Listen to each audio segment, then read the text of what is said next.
Lecture de la première lettre de saint Paul apôtre aux Thessaloniciens. Frères, nous ne voulons pas vous laisser dans l'ignorance au sujet de ceux qui se sont endormis dans la mort. Il ne faut pas que vous soyez abattus, comme les autres, qui n'ont pas d'espérance. Jésus, nous le croyons, est mort et ressuscité. De même, nous le croyons aussi, ceux qui se sont endormis, Dieu, par Jésus, les emmènera avec lui. Car, sur la parole du Seigneur, nous vous déclarons ceci. Nous les vivants, nous qui sommes encore là, pour la venue du Seigneur, nous ne devancerons pas ceux qui se sont endormis. Au signal donné par la voix de l'archange et par la trompette divine, le Seigneur lui-même descendra du ciel, et ceux qui sont morts dans le Christ ressusciteront d'abord. Ensuite, nous les vivants, nous qui sommes encore là, nous serons emportés sur les nuées du ciel, en même temps qu'eux, à la rencontre du Seigneur. Ainsi, nous serons pour toujours avec le Seigneur. Réconfortez-vous donc les uns les autres, avec ce que je viens de dire. Parole du Seigneur. Nous rendons grâce à Dieu.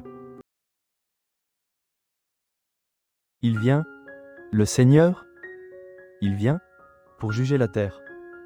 Chantez au Seigneur, un chant nouveau. Chantez au Seigneur, terre entière. Chantez au Seigneur, et bénissez son nom. De jour en jour, proclamez son salut, racontez à tous les peuples sa gloire, à toutes les nations ses merveilles. Il est grand, le Seigneur, hautement loué, redoutable au-dessus de tous les dieux. Néant, tous les dieux des nations. Joie au ciel, exulte la terre. Les masses de la mer mugissent, la campagne tout entière est en fête. Les arbres des forêts dansent de joie, devant la face du Seigneur, car il vient, pour juger la terre. Parole du Seigneur. Nous rendons grâce à Dieu. L'Esprit du Seigneur est sur moi. Il m'a envoyé porter la bonne nouvelle aux pauvres. Alléluia. Évangile de Jésus-Christ selon saint Luc.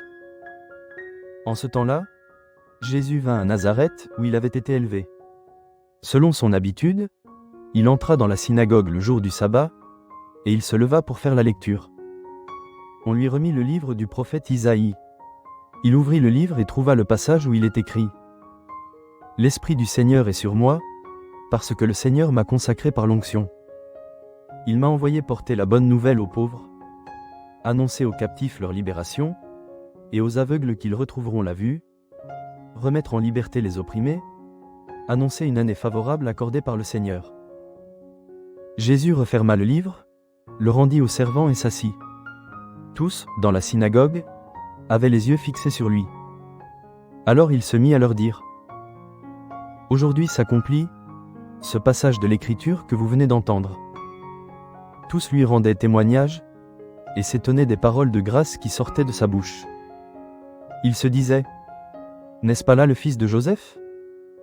Mais il leur dit « Sûrement vous allez me citer le dicton.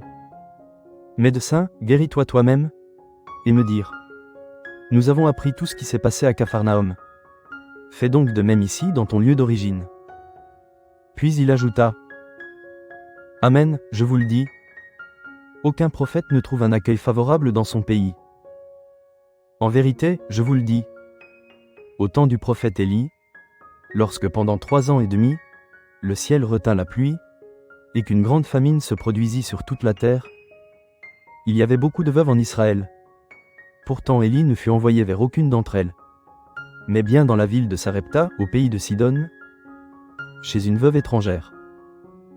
Au temps du prophète Élisée, il y avait beaucoup de lépreux en Israël, et aucun d'eux n'a été purifié, mais bien Naman le Syrien. À ces mots, dans la synagogue, tous devinrent furieux. Ils se levèrent, poussèrent Jésus hors de la ville, et le menèrent jusqu'à un escarpement de la colline où leur ville est construite, pour le précipiter en bas. Mais lui, passant au milieu d'eux, allait son chemin. Acclamons la parole de Dieu.